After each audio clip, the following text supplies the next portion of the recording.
Il est 13 heures, bonjour à tous, merci de votre attention. Tout de suite les titres à la une de l'actualité.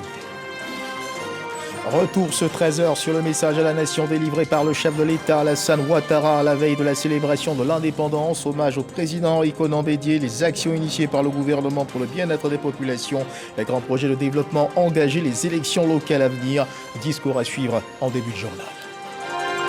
Le 63e anniversaire de la célébration de l'indépendance de la Côte d'Ivoire, marqué par une cérémonie de prise d'armes au palais présidentiel en présence du chef de l'État, Alassane Ouattara. Célébration de l'indépendance dans la sobriété du fait du deuil national qui touche le pays, à suite au décès de l'ex-président de la République Henri Konan Bédié.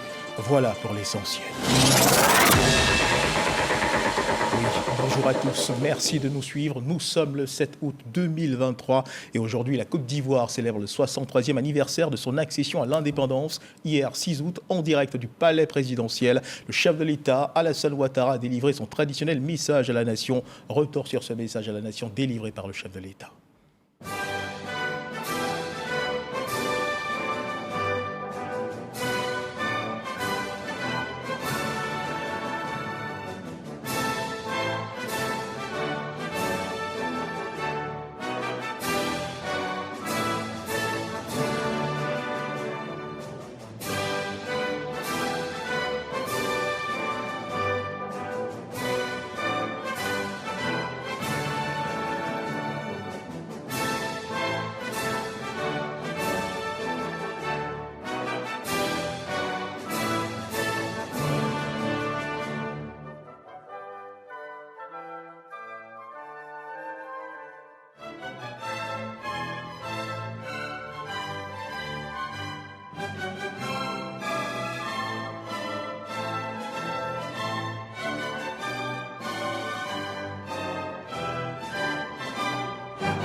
Ivoiriennes, Ivoiriens, mes chers compatriotes, chers amis de la Côte d'Ivoire, ce 7 août 2023 marque le 63e anniversaire de la commémoration de l'indépendance de notre pays. C'est un moment important pour la vie de la nation. Cette année, cette célébration se tient dans un contexte de deuil national, suite au décès survenu le 1er août dernier de mon aîné, le président Henri Konan Bédié, ancien président de la République de Côte d'Ivoire. Au moment où je m'adresse à vous, je voudrais saluer la mémoire de ce grand homme d'État qui a marqué son époque et notre pays. Je réitère mes condoléances à son épouse, Madame Henriette Bédié, à sa famille, à son parti politique, le PDCI-RDA, et à tous les Ivoiriens. Chers frères, chères sœurs, en dépit d'un contexte mondial difficile, marqué par les effets négatifs de la pandémie de Covid-19 et la guerre en Ukraine, l'économie ivoirienne poursuit sa dynamique de croissance avec un taux de 6,7% en 2022 et une projection de plus de 7% par an pour la période 2023-2025. Par ailleurs, l'inflation a pu être maîtrisée grâce à la politique monétaire menée par la BCEAO et les décisions prises par le gouvernement de subventionner les produits pétroliers et de plafonner les prix de plusieurs produits de grande consommation. Les grands équilibres macroéconomiques sont donc maintenus. La bonne gouvernance et la lutte contre la corruption se renforcent chaque jour grâce à l'action du gouvernement et des institutions compétentes. Pour consolider les bonnes perspectives de l'économie ivoirienne et accélérer sa transformation structurelle. Nous avons conclu un programme économique et financier de dernière génération avec le Fonds monétaire international. Les réformes identifiées dans ce cadre, que le gouvernement du Premier ministre Patrick Achi met en œuvre avec vigueur, accordent une place centrale au secteur privé et à l'instauration d'une fiscalité mieux adaptée à la structure actuelle de notre économie. Comme j'ai eu l'occasion de le souligner, nous sommes déterminés à faire émerger des champions nationaux dans tous les secteurs de notre économie et à poursuivre l'amélioration de l'environnement des affaires. Pour donner un meilleur cadre de vie aux Ivoiriens et renforcer la compétitivité de notre économie, les grands chantiers d'infrastructure se poursuivent. C'est dans ce cadre que nous avons récemment procédé aux inaugurations du parc des expositions d'Abidjan, de l'autoroute Yamoussoukro-Thiébissou, ainsi que de l'usine d'eau potable de Lamé. Le pont de Cocody sera inauguré dans les prochains jours et d'autres infrastructures structurantes seront bientôt terminées, notamment l'autoroute Thiébissou-Bouaké, la côtière Abidjan-San Pedro-Grand Bérébi, le pont reliant Yopougon au plateau, l'autoroute de contournement d'Abidjan, ainsi que la centrale solaire de Boundiali, les barrages hydroélectriques de Gribo-Popoli et de Sengrobo-Awati. Je suis heureux des progrès accomplis à ce jour en matière d'infrastructures routières, de santé, de protection sociale, d'éducation-formation, d'électricité et d'eau potable qui sont si importants pour nos populations. Mes chers compatriotes, chers frères, chères sœurs, l'objectif de notre action demeure l'amélioration continue de l'accès de nos frères et sœurs aux services sociaux de base. C'est pourquoi, malgré la conjoncture difficile, nous poursuivons les investissements dans ces secteurs. La mise en œuvre de nombreux projets et programmes, en particulier le programme social du gouvernement, initié par feu le Premier ministre Amadou Gon Coulibaly, ont permis de renforcer l'offre et la qualité des services dans ces secteurs prioritaires sur toute l'étendue du territoire national. Conformément à nos engagements, nous avons redistribué les fruits de la croissance à travers des mesures sociales fortes, telles que la revalorisation du SMIC, l'augmentation de la rémunération des fonctionnaires, ainsi que des fonds alloués à l'entrepreneuriat et aux initiatives des jeunes. À cet égard, je voudrais indiquer que le programme jeunesse du gouvernement est une nouvelle approche dans la prise en charge des besoins de nos jeunes dans leur diversité, en mettant l'accent sur la formation, l'encadrement, l'insertion professionnelle et le développement des compétences. Ce programme est doté d'une enveloppe globale de 1118 milliards de francs CFA pour la période 2023-2025. En effet, dans un contexte international marqué par de nombreuses crises et d'importants bouleversements, notamment la guerre en Ukraine qui perdure, les naufrages tragiques en Méditerranée, nous devons demeurer à l'écoute de nos jeunes et des populations les plus vulnérables. Nous devons renforcer leur sécurité encourager la participation active de la jeunesse à la vie de la nation et leur fournir un cadre de vie favorable à leur épanouissement, car ils seront les élites de demain.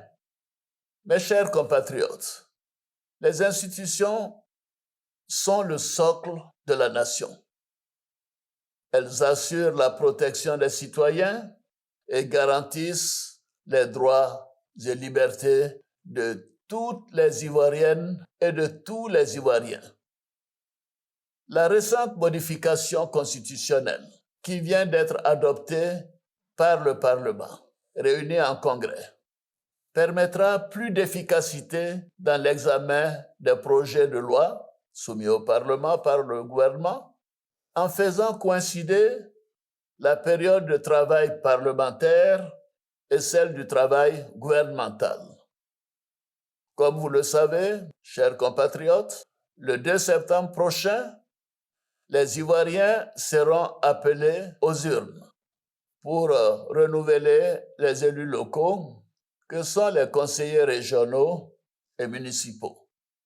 Les élections sénatoriales pourront donc être programmées pour le 16 septembre 2023 avec la participation de tous les partis politiques, car les sénateurs ont été maintenus en fonction depuis décembre 2020, en attendant le renouvellement des conseillers régionaux et municipaux par tous les partis politiques.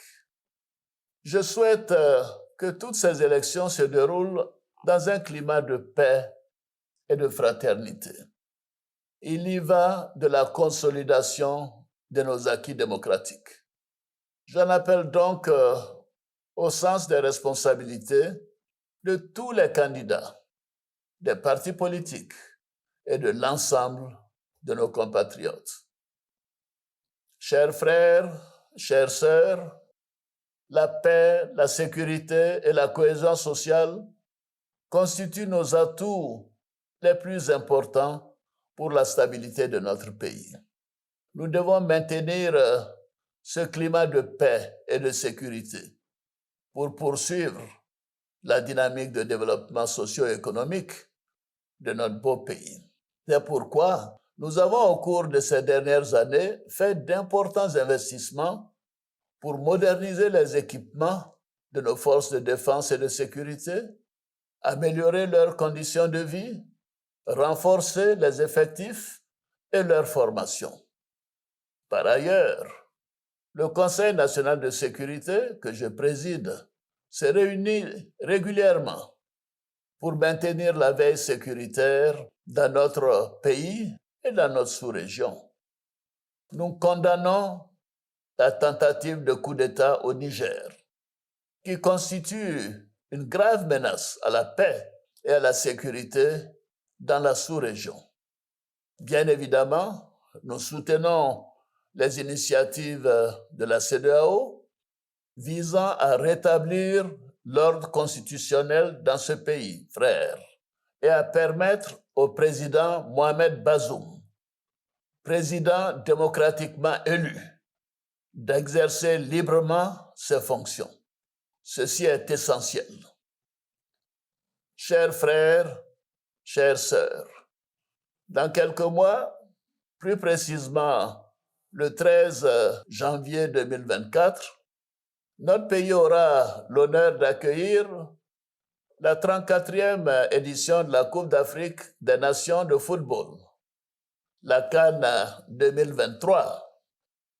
Nous sommes déjà prêts, je dirais fin prêts, à accueillir la plus grande compétition sportive du continent. Avec la légendaire hospitalité de nos concitoyens, je suis convaincu que nous offrirons au monde entier ce que nous avons de meilleur en termes d'accueil, de culture et de richesse touristique.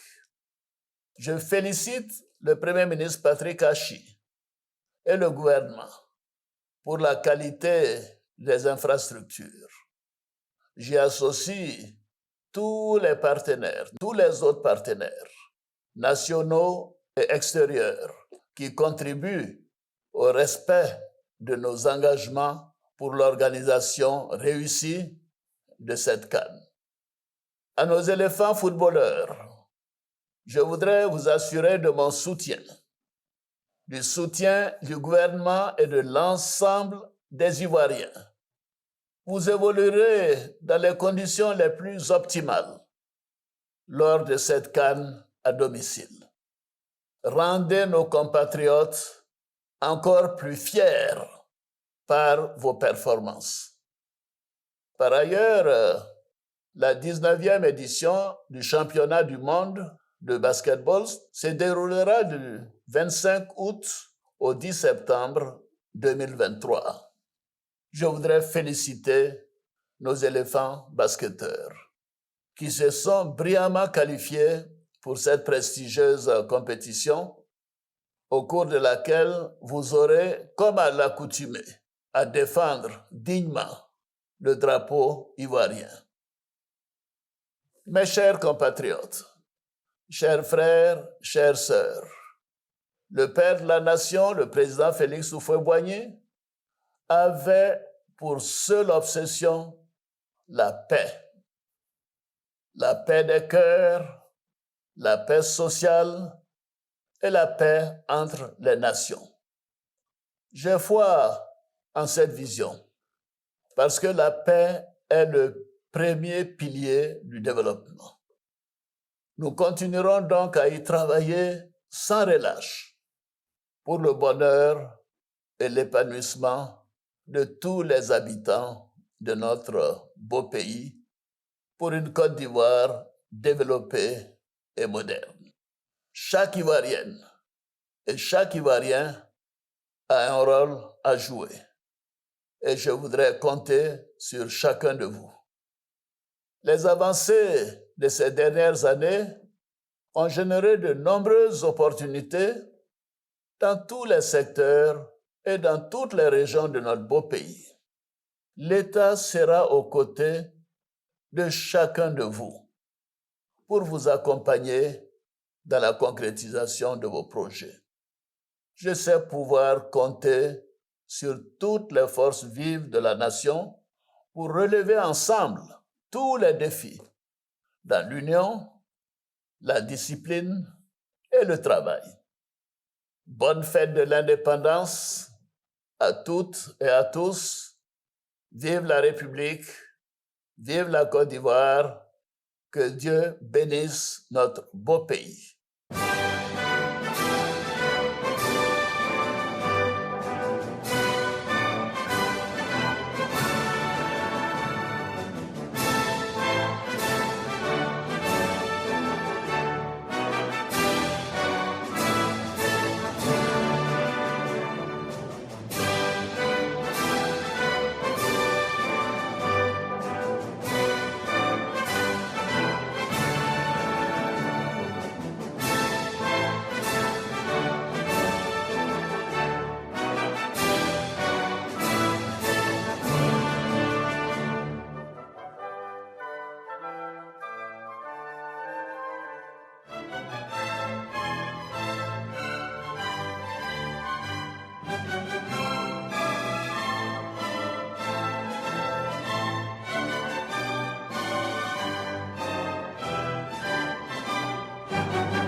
Voilà, à l'instant, le message à la nation du chef de l'État Alassane Ouattara, délivré donc à la veille de la célébration de la fête de l'indépendance. Ce matin, 7 août 2023, cette célébration de l'indépendance a été marquée par une cérémonie de prise d'armes au palais présidentiel en présence du chef de l'État Alassane Ouattara. Une célébration de l'indépendance dans la sobriété du fait du deuil national qui touche le pays suite au décès de l'ex-président de la République Henri Konan Bédié. La cérémonie de prise d'armes marquée par la montée du drapeau. L'orchestre philharmonique des enfants d'Audiné a presté ce jour devant le chef de l'État. Il a repris intégralement l'hymne national. Le reportage complet à suivre dans nos prochaines éditions. Une célébration de l'indépendance qui nous offre l'heureuse occasion de remonter l'échelle du temps et de regarder à cette marche organisée d'Abidjan à Grand-Bassam, surtout de son impact. C'était en 1949. Les femmes de Côte d'Ivoire marchaient sous l'impulsion de Marie-Séry Coré, grande militante pour l'indépendance, Anne-Marie Ragis, symbole également de la lutte anticoloniale, et bien d'autres combattantes pour demander la libération des responsables politiques emprisonnés arbitrairement par les autorités coloniales françaises de l'époque. Cette lutte a-t-elle eu un impact dans la quête de l'indépendance de la Côte d'Ivoire? Question que s'est posée Djeneba Ouattara. Ce reportage est commenté par Soro Corona. Marie-Séry Coré et Anne-Marie Ragis, deux pionnières qui ont gravé leur nom dans l'histoire de la Côte d'Ivoire pendant la période coloniale. À la tête de nombreuses braves dames et prises de liberté, ces deux combattantes, en synergie avec les autres, ont défié l'autorité coloniale les mains nues lors de la marche qu'elles organisent sur la ville de Grand-Bassam le 24 décembre 1949. Mais que s'est-il réellement passé et quel était le sens de leur combat? Le PDCI, donc convaincu de ce que le parti des jeunes Diomans le combattait et lequel parti était donc proche du Parti progressiste français et donc adulé par la France, alors ces deux partis se livraient une lutte sans merci sur le terrain. Et c'est lors de la tentative d'empêchement d'une réunion à Treichville de ce parti-là par les partisans du RDA, les Gévauds ont dégénéré et le colon qui était tapis n'attendait plus que cette occasion pour arrêter et donc les cadres leaders du PDCI. Alors arrêtés, condamnés sans jugement, alors de février jusqu'en décembre, les femmes guidées par Marie Coré se sont donc liguées et ont décidé de faire une marche sur Grand-Bassam pour libérer leurs congénères, leurs époux, frères et fils. À côté de Marie-Séry Coré, Anne-Marie Ragis, on peut citer Jeanne, Gervais, Odette Ekra, Lorignon, Zikaï, Mansara Keïta Kamara, la seule survivante aujourd'hui centenaire. Quel a été l'apport de la marche de 1949 de ces grandes figures à la session à la magistrature suprême de la Côte d'Ivoire? Cette marche-là également a été d'un tel écho que les autorités coloniales, même si elles n'ont pas cédé sur le champ, mais ont compris que la lutte prenait un autre aspect avec l'implication de la gente féminine. Si malgré la mobilisation, le combat mené n'a pas gain de cause parce que les leaders politiques sont restés emprisonnés pendant quelques mois. Néanmoins, il a permis aux femmes de booster la lutte féministe en Côte d'Ivoire. La femme, aujourd'hui, si on leur accorde certaines représentativités dans les instances électorales, ça reste d'un long processus. Et nous pensons qu'à juste titre, cette reconnaissance aujourd'hui qui refait surface, alors remonte à plusieurs dates mémorables, entre autres cette marche de Grand-Bassam. Pour reconnaître les efforts de ces combattantes de la lutte anticolonialiste, une statue en mémoire de la marche des femmes est érigée à Grand-Bassam. Ces statues représentent 3 femmes, dont l'une entre elles portant un enfant dans le dos. Le pont reliant le quartier français au reste de la ville a été également baptisé Pont de la Victoire en leur hommage. Et l'histoire retiendra le courage et la bravoure dont ont fait preuve ces femmes. Dans l'actualité internationale au Niger, l'ultimatum lancé par la CEDEAO a expiré. L'organisation sous-régionale avait donné jusqu'à hier dimanche 6 août à minuit à Niamey aux militaires qui ont renversé le président Mohamed Bazoum pour établir l'ordre constitutionnel. Le compte à rebours s'est achevé alors que la CEDEAO avait évoqué une éventuelle intervention militaire si les mutins s'accrochaient au pouvoir. Malgré la fin de l'ultimatum fixé par la communauté économique des États de l'Afrique de l'Ouest, CEDEAO, la junte nigérienne n'a pas montré de volonté de rétablir le président Mohamed Bazoum dans ses fonctions. Hier dimanche donc, dans la soirée, le Conseil national pour la sauvegarde de la patrie a publié plusieurs communiqués qui démontrent une pression qui s'accentue autour de la junte. Dans un communiqué lu dans la soirée de dimanche, le CNSP explique avoir des informations renseignant de la présence de forces militaires étrangères à leurs frontières. Ce communiqué ajoute également que tout État à partir duquel une action militaire est dirigée contre le Niger sera considéré comme co-belligérant. Toujours dans l'actualité internationale, du côté du Sénégal, l'opposant Ousmane Sonko, en prison depuis le 31 juillet, a été transféré hier dimanche 6 août au service des urgences d'un hôpital de Dakar. En grève de la faim depuis son incarcération, l'opposant sénégalais est physiquement mal en point selon son parti politique, le PASTEF, qui a rendu l'information publique. Voilà qui marque la fin de ce journal. Merci de nous avoir suivis. Agréable début d'après-midi. Bonne fête de l'indépendance. Dieu garde la Côte d'Ivoire.